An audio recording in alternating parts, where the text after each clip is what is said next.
안녕하십니까. 증시각도TV 시청자 여러분, 반갑습니다. 투자 인사이트 시간, 중국에서 오셨습니다. 이철 박사입니다. 이철 박사님 모시겠습니다. 어서 오십시오. 네, 안녕하세요. 안녕하세요.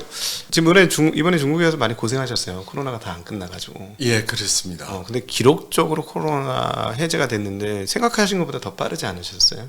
중국의 천진으로 들어갔다가 집은 베이징인데요. 네. 천진에서 베이징으로 들어가는 거를 코로나로 인해서 통제를 했어요. 예. 그래서 갑자기 외지에서 40일을 있다가 갑자기 이제 들어와도 좋다 해서 들어간 거니까요. 거의 호텔 방에서 감옥처럼 지내신 거죠? 그런 셈이죠. 예, 아주 저 안락한 감옥에서 지내는구나. 다름이 없으셨어요. 많이 못 나가셨죠? 어땠습니까? 예, 못 나갔고요. 그런데 거기도 재밌었던 게 같은 층에 어떤 중국 여자분도 똑같은 처지로 그분은 베이징에서 천진으로 당일 코스로 일부러 오셨다가 통제가 걸려가지고 거기서 계속 계신 거예요. 네. 근데 그분과 저는 큰 차이가 있었죠. 그분은 회사 일로 출장을 왔다가 이렇게 됐기 때문에 회사에서 출장비를 다 대줘서 호텔비 걱정 없이 거기 계셨고 한 달 휴가네요. 감옥 휴가. 그렇죠. 예, 저는 다 자비로 부담을 냈어야 되니까 하루하루 가는 게 그 마음이 아팠죠. 비용 본인들한테 다 부과를 하는 시스템이었네요. 네, 억울하면 싼 호텔 가라 뭐 이런 거죠. 네. 그렇지만 못 움직여 이러네요. 못 움직인 건 아닌데요. 통제를 하고요. 중국 정부에 등록을 한 다음에 이제 코드를 발급을 받아서 이제 그거를 매일매일 확인을 합니다. 매일매일 다시 PCR 검사하고 매일매일 확인해서 가는 곳마다 이제 그걸 통제를 하죠. 그럼 어디까지 돌아다니실 수 있으셨어요? 그러니까 천진 내에서 통제되는 또 지역이 있고 통제를 풀어준 지역이 있고 그래서요. 통제 풀어준 지역은 왔다 갔다 할 수 있고 통제된 지역은 못 들어가고 그런 거죠. 뭐 식당이나 이런 데는 열려 있고. 그러니까 대부분의 식당 갈 수 있습니다. 동네 식당은요. 예. 네. 그러니까 천진 안에서 그 동네에서만 있어라 이렇게 되는 거네요. 밖으로 못 나가고. 그렇죠. 그러니까 천진 시민들도 기본적으로 집에서 직장까지 왔다 갔다 하는 생활에는 큰 지장은 없어요. 다만 이제 천진 시민들도 매일 이 PCR 검사를 해야 되니까 그게 이제 성가스러우셨겠죠. 네. 돌아다니려면 PCR 검사를 하고 일단 자기네 성내에서만 움직이고 마을에서만 움직이고 더 이상 못 나간다. 예, 그렇게 보시면 돼요. 활동 영역이 그래도 성내 정도까지는 됐나요? 성내 정도는 되는 데가 있고 안 되는 데가 있고 그렇죠. 예. 성내 정도만 되면 거기에 계셨던 분은 문제가 없는데 아까처럼 이제 우리 박사님이나 다른 여성분처럼 이게 좀 문제가 많이 심각했네요. 예. 그래서 예를 들면 신강 위구르 같은 곳에서는 거기가 이제 중국 내에서 관광지거든요. 예. 근데 신강 위구르 같은 데는 갑자기 이유를 막론하고 우리 성에서 나가지 못한다. 여행 갔던 사람 붙잡혔네요. 예. 그래서 여행 갔던 사람들이 거기 붙잡혀서 뭐 3개월이 넘어가고 이렇게 되니까 우리 돈도 다 떨어졌고, 우리 어쩌란 말이냐. 이랬더니 그 성정부가 이렇게 얘기를 했죠. 직장을 소개해 줄게. 아우지탕 갑자기 느낌이 나는. 그러니까 취로 사업 같은 거를 해서. 그랬군요. 예. 나라에서 그냥 사람들한테 그냥 문제없이 받아들여지니까 그런 시스템이. 대부분의 사람들은 아까 말씀드린 대로 집에서 직장 왔다 갔다 하는 데는 큰 지장 없거든요. 그리고 PCR 검사 한 번만 하면 되는 거니까. 예, 그리고 사실은 사람 많은 식당에 가서 먹고 싶지도 않고요. 네. 사실 사회 시스템 자체가 이런 사회주의 그 어떤 계획 경제와 획일적인 지배 시스템, 일률적인 지배 시스템에 잘 적응이 되어 있다 이렇게 봐야 되겠네요. 그런 것도 크죠. 네. 자, 이제 본격적으로 한번 질문 좀 드려보려고 하는데요. 시진핑 3기가 이제 시작되었습니다. 그래서 뭐 밖에서는 드디어 개인 독재가 시작되었다, 뭐다 이런 다양한 얘기를 하고 있는데 저는 이게 중국한테는 굉장히 큰 의미가 있는 사건일 것 같아요. 네. 어떻게 보십니까?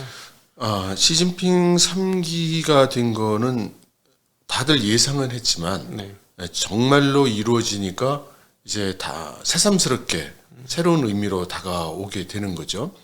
그러면서 많은 분들이 이제 뭐 영구 집권하는 거 아니냐 이런 얘기도 하고요. 그리고 제가 안에서 볼 때는 이번 3기는 상당히 큰 의미가 있다. 그런데 보는 분들에 따라서는 이제 그 평가가 다를 수 있겠지만 저는 이번 3기 정부가 상당히 비상내각의 성격을 가지고 있다. 네. 예를 들면 전시내각 같은 그렇게 생각을 하고 있습니다.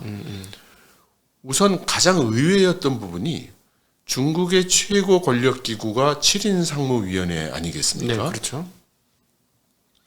근데 그 중에 이제 4사람이 바뀌었는데 이미 예정이 되어 있었다고 생각되는 사람들이 다 안 된 사람이 많았고 대표가 후추나 같은 예, 분이죠? 후추나 같은 사람은 설마 이번에도 안 집어넣어 주랴 였는데 이번에도 네. 게다가 부총리도 떼고 그렇게 되니까 이게 웬일인가 싶죠. 상하이방 같은 경우에는 경쟁 대상이었기 때문에 물리칠 대상이니까 그렇다 치고 네. 그런데 그 상하이방에 남아있던 대표적인 한 사람이라고 생각됐던 한정 부총리 같은 경우에는 국가 부주석이 됐거든요. 네. 상무위원회에서 내려왔지만 그런데 그동안 파트너십 관계였던 공청단파 공청단파의 대표적인 인물인 리커창 물러났죠. 후추나 못 들어갔죠. 게다가 이번 인사가 있고 난 다음에 공청단이 없어졌어요. 공청단과 그 유사한 청년 조직이 하나 있었는데 두 개를 통합하면서 새로운 조직을 만들었습니다. 물리적으로 공산주의 청년단이라고 있었는데 그거를 아예 다른 데하고 병합시키면서 그 이름이 없어지게 만들었다는 네네. 말씀이시죠? 네.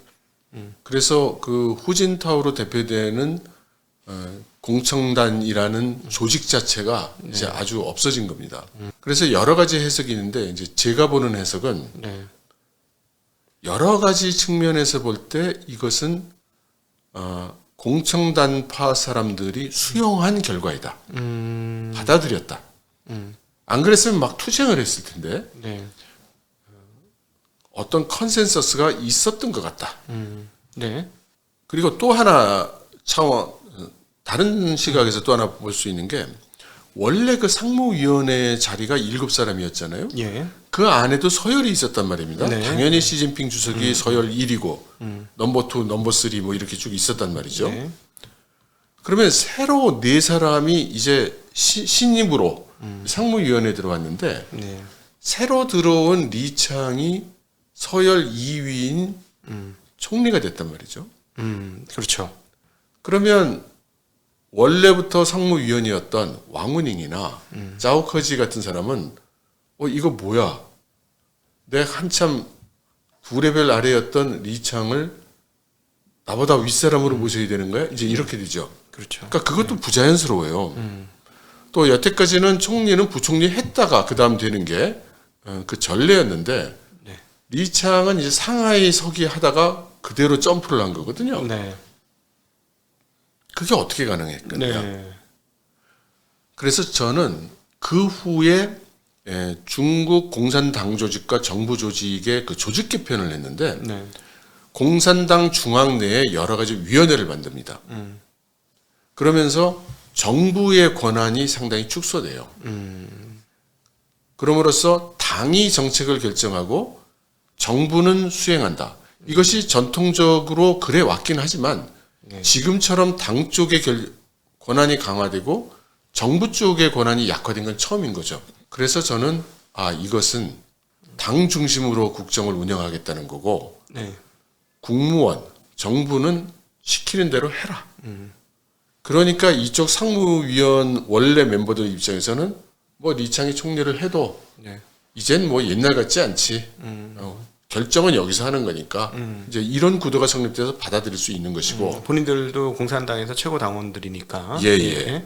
리커창을 비롯한 공청단이 그렇게 물러나는 이유가 뭐냐? 여기에는 또 소문이 하나 있어요. 네. 리커창 총리가 물러나면서 기존 공청단파의 고위직들이 자원사직을 많이 했다고 합니다. 그걸 두 가지 해석이 있는데요. 하나는 지금부터 피냄새 나는 숙청이라든가 권력 투쟁이 있을 것 같아서 난 여기 있다가 그 칼 맞느니 내 손으로 갈래. 이렇게 해서 사표를 낸다는 그런 평가가 있는 반면에 네. 다른 하나로는 이것도 어떤 묵기가 된 것이 아닌가. 저 같은 사람은 그렇게 봅니다.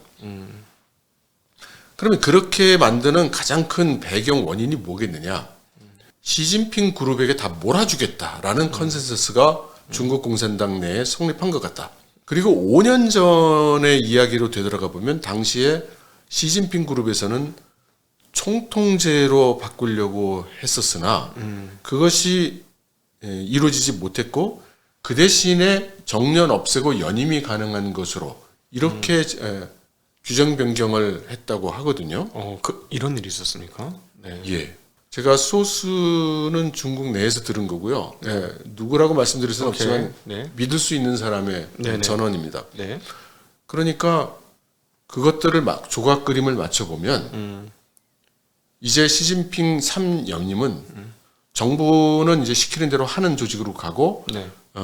당이 모든 권력을 장악하고 모든 권력을 장악하는데 아무래도 남아있는 세 사람이 가장 큰 역할을 하겠죠. 시진핑, 왕후닝, 자오커지 이 세 사람이요. 예. 그리고 왕후닝은 원래는 이론 개발하고 뭐 사상 이런 거였지만 지금은 이제 통일전선을 총책임지고 그리고 그 선전전 국내뿐만 아니라 글로벌 선전전 네. 예, 그걸 책임을 맡았죠.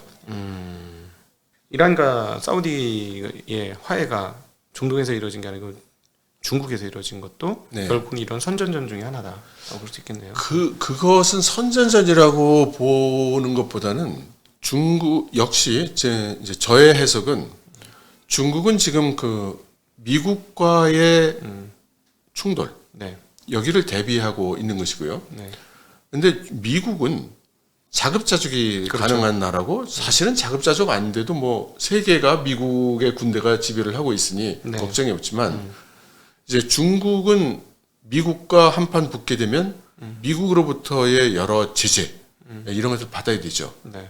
그리고 중국은 에너지의 70%를 수입하는 나라니까 네. 에너지 보급선을 지켜야 됩니다. 그렇죠. 그래서 중동이 굉장히 중요하죠. 네. 그래서 이란에 여태까지 힘을 많이 쏟아왔고 그러니까 미국에 미움받고 있는 이란과 네. 그래서 이란에게 그 4천억 달러 규모의 경제 협약을 했거든요. 예.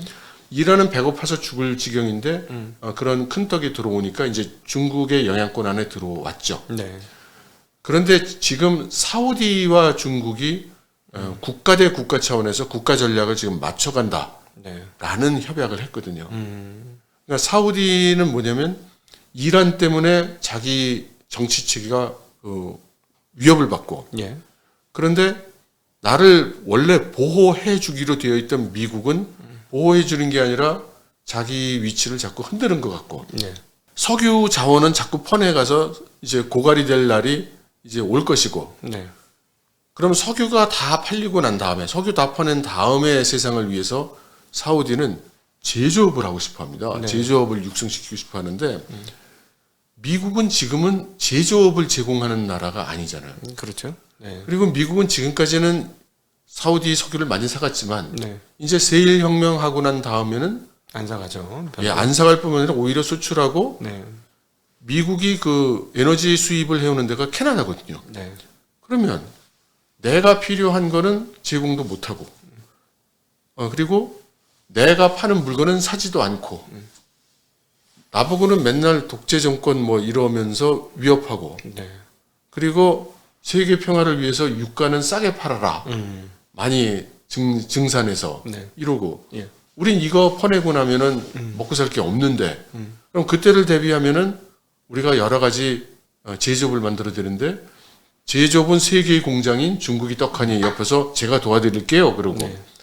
그러면서 석유 주세요 제가 다 가져갈게요 하고 사가고 네.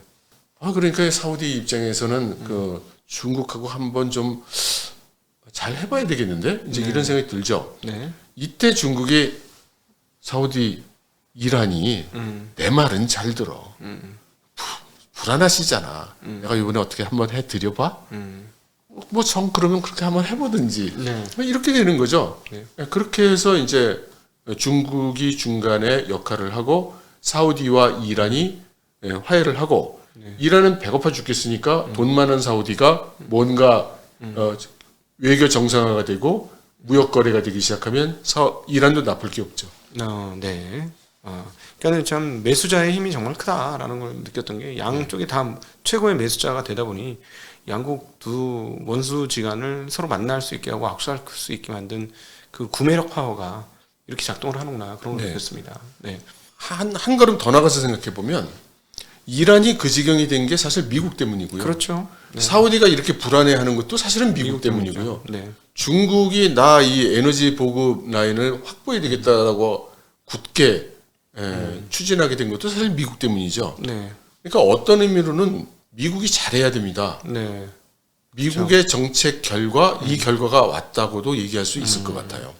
근데 이제 미국의 입장에서 한번 들여다보면 사실은 지금의 중국에 있게 된 건 사실 거의 미국 덕택 아니냐라고 미국 사람들은 충분히 해석할 것 같아요. 왜냐하면 정말 크지만 변방이 있었던 국가를 WTO 체제에 넣고 물론 자기 필요에 따라 했겠죠. 자기의 어떤 어떤 제조업 아웃소싱 정책과 그 낮은 가격의 물품을 받기 위한 그런 여러 가지 어떤 그 의도가 있었기 때문에 그럴 수 있겠죠. 예, 그래서 그럼에도 불구하고 어쨌든 WTO 체제 안에 중국을 넣었고 그러니까 그로 인해서 중국이 지난 20년간 엄청나게 성장을 하면서 정말 글로벌 변방에서 G2 국가로 이렇게 성장을 하게 됐는데 얘네가 왜 우리한테 위협이 되지? 라는 생각을 오히려 미국에서는 할 것 같고 그런 측면에서 보면 중국은 또 억울할 할 수 있을 것 같아요. 중국은 미국하고 잘 지내고 싶어 할 수도 있을 것 같거든요. 그래서 사실 결국은 지금 말씀하신 대로 미국이 생각하는 세계 질서와 중국이 생각하는 세계 질서 간에 지금 충돌이 일어났고 그 가장 민감한 지역이 남중국해고 이렇게 되는 거죠. 예, 그런 시각이 이제 일반적이고 지금 가장 주류의 시각인데요. 네. 예, 저는 여기에 좀 오해 소지가 한두 군데 있다고 생각을 합니다. 네. 이게 미국과 중국의 강대국의 슈퍼 강국의 어떤 헤게모니 쟁탈전 네. 또는 뭐 투키디데스의 함정 이런 시각이 많은데요. 네. 중국은 강국이 되고 싶어요. 근데 뭐 한국도 강국이 되고 싶죠. 네. 근데 중국의 입장은 지금 자기네들이 미국한테 실력이 안 된다는 걸 잘 압니다. 네. 지금 당장 미국하고 싸우고 이럴 생각이 없어요. 중국이 지금 당장 하고 싶은 건 타이완을 통일하는 거예요. 네. 그래서 조국 통일 과업을 완수하고 그럼으로써 중국 공산당 100년 목표, 두 개의 100년 목표를 완수하는 것. 네. 그것이 목표라고 이제 생각이 되죠. 두 개의 100년 목표가 하나는 타이완하고 완전 통일이고 또 하나는 어떤 거가 될까요? 정확히 말씀드리면 하나는 샤오캉 사회 건설. 누구나 배고프지 않고 어느 정도 일정의 경제적 수준을 도달하는 샤오캉 사회 건설이고요. 네. 또 하나는 사회주의 현대화 강국의 건설입니다. 근데 사회주의 현대화 강국의 건설이라는 거에 구체적 내용이 사실은 그렇게 알려져 있지 않죠. 네. 거기에 이제 여러 가지 하부 개념들이 있는데요. 네. 예를 들면 이제 공동부유도 그 중에 하나라고 할 수 있고요. 네. 여기서 가장 명확한 사회주의 현대화 강국을 달성했다는 걸 보여주는 그 목표가 조국 통일인 거죠. 네. 네. 그러면 이제 중국 입장에서 시각을 다시 이렇게 돌려보면 왜 미국은 우리의 조국 통일을 막는가? 그래서 맨날 내정 간섭하지 말라는 게 그게 우리 정책 메토를 반대하지 마라 이런 게 아니고요. 네. 우리가 타이완을 도모하는 걸 너희가 개입하는 건 아니지 않느냐. 우리 사정이다. 네. 내정이다. 그렇게 얘기하는 겁니다. 네. 이거는 이 질문은 답이 너무 많을 것 같은데 그러면 왜 미국은 타이완과 중국이 그냥 한 나라로 통일되는 걸 싫어할까요? 그건 원래는 이제 미국식 사고에 의하면 WTO에도 가입을 하고 시장 경제에 가입을 하게 되면 소득이 올라가게 되고 소득이 올라가면 사람들이 자기 사유 재산을 지키고 싶어하고 돈 벌고 싶어하고 보다 많은 권리와 보다 많은 민주의 기운이 일어나고 이제 이렇게 될 걸로 생각을 하죠. 그래서 구소련 같은 경우에도 이렇게 무너지고 중국도 이제 그렇게 될 거다. 근데 그렇게가 안 되는 거죠. 안 되는 이유가 저는 이렇게 생각합니다. 많은 사람들이 중국이 공산주의 국가라고 그래요. 네, 공산주의 국가 아니죠. 시장주의를 도입한 사회주의 계획 경제죠. 그러니까 예. 사유제와 공유제가 공존하고 네. 계획 경제와 시장 경제가 공존하고 그래서 이 두 가지를 다 대통합하는 변증법적으로 통합하는 네. 그런 국가가 우리 중국이다. 중국 눈으로 보면 기존의 공산주의, 구소련. 네. 그래서 우리가 소련하고 사이가 안 좋았잖아. 그래서 구소련의 사회주의의 문제, 자본주의 국가들의 문제, 네. 이 두 개를 우리 중국은 해결했잖아. 네. 그래서 앞으로 인류 번영에 우리 중국이 이바지할 거야. 네. 라고 시진핑 주석이 최근에 막 이렇게 얘기를 많이 하고 있어요. 네. 그러니까 이념적으로 중국은 그 서구 세계에 졌다고 생각하지 않고 네. 자기들의 이념 체계보다 서구의 이념 체계가 좋다고 생각하지 않습니다. 네. 네. 그리고 경제적으로도 지금 거의 다 따라왔고 네. 내가 어디가 너만 못한데 네가 나를 뭐 이래라 저래라 뭐가 틀렸네 지적질이냐 네. 이제 이런 시각이 되어 있는 거죠. 그러니까 미국은 그 시스템, 그러니까 사실은 체제의 문제네요. 그럼 그것들을 받아들일 이유는 없지, 미국 입장에서는 굳이. 네. 그것도 그렇고 이제 분명한 것은 중국이 미국이 그리고 있는 그 체계 안에는 안 들어온다는 겁니다. 그렇죠. 그러면서 그 타이완이 만일 통일이 되면 곧바로 남중국해가 중국의 영향권에 들어가게 되고 그렇죠. 그리고 말라카 해협을 통해서 항행하는 그런 화물 양이 모두 중국의 영향력 안에 들어가게 되고 괌이라든가 하와이라든가 미국 서부 해안의 안보가 이제 위협받게 되죠. 그러니까 그런 거를 이제 볼 수가 없는 거죠. 네, 네, 예. 됩니다. 그러니까 더욱 그 센카쿠 열도, 예, 거기를 미국 입장에서는 놓칠 수가 없는 거고, 그렇죠. 예, 거기를 붙잡고 있어야 되는 거고, 그다음 대만을 자기 편에 붙잡고 있어야만 갈등 관계가 유지되고, 그 갈등 관계 유지가 사실은 미국 입장에서 상당히 좋잖아요. 유럽에도 미국의 패를 보니까 러시아와 독일이, 러시아와 유럽이 가까워지는 걸 결코 원치 않았는데, 오히려 이번에 러시아가 그 선을 딱 넘어주는 바람에 너무나 쉽게 그 문제를 해결했고, 네. 예, 그러면 이 유럽 쪽에서는 러시아와 유럽이 친해지는 것을 막고, 그러면 동북아 쪽에서는 중국이 절대 권력으로 등장해서 동북아 삼국을 모두 제어하는지 못하게 하는, 예, 그게 그래야 자기가 세계 최고 권위로서 계속 유지될 수 있는 이런 시스템을 노린다. 그렇죠. 밑에서 이제 서로 툭탁거리고 있으면 자기 역할도 커지는 면이 틀림없이 있죠. 그리고 센카쿠 열도 같은 경우에 사실 그 분쟁은 미국이 한마디 하면 그 분쟁은 끝날 수 있죠. 끝나요. 네, 맞습니다. 예. 원래 센카쿠 열도를 일본이 점령하고 있다가 2차 대전에서 패전하면서 그 미국이 전쟁 중에 점령하고 있던 영토를 이제 일본에게 관할권을 돌려주거든요. 네. 그 돌려주는 말 속에 네. 표현이 불분명한 게 있어요. 예. 근데 그 불분명한 표현 속 범주 안에 그 센카쿠 열도, 띠아오이다오가 들어 있습니다. 네. 그러니까 일본의 얘기는 뭐냐면 분명하게 얘기해 주세요. 그때 당신 나 돌려줄 때 이거 포함되어 있는 거 맞죠? 미국이 대답을 안 하는 거예요. 그렇죠. 그래서 중국이 미국 보고 그래 말 잘해봤다. 너 분명히 얘기해봐. 너 이거를 그래서 일본을 준 거야, 네가? 그러니까 미국이 대답을 안 해요. 네. 그리고 벌써 몇십 년 됐어요, 이 얘기가. 네. 그래서 이 얘기는 이제 중국이나 일본 입장에서는 미국은 간이나 보고 떡이나 먹으려고 하는구나. 네. 그리고 이제 중국이 힘이 세졌으니까 야 이제 둘이서 툭탁거리는 거죠. 네. 예. 이거 그 지도를 보시면 왜 그렇게 되는지 바로 직관적으로 이해되십니다. 그 오키나와보다 훨씬 더 저기 밑쪽으로 가서 왼쪽으로 가 있습니다. 왼쪽으로 가 있어가지고 거의 뭐 대만하고 붙어 있는 곳이다라고 보시면 돼요. 그러니까 굉장히 중국에 가깝습니다. 그래서 중국은 당연히 그렇게 위치만 보시면 충분히 그렇게 얘기할 수 있는데 이것을 애매하게 지금 덮어둔 채로 지금 몇십 년이 지금 오고 있는 그런 상황인 거죠. 예, 그렇습니다. 그러니까 그걸 보면 상당히 미국이 전략적으로 이런 상황들 모두 그냥 이용해서 자기들에게 최고의 이익이 되는 방향으로 모든 것을 끌고 가고 싶어 하는 거 아닌가 하는 생각이 들기는 해요. 네, 좀 그런 면이 없지 않아 있죠. 예, 예, 예.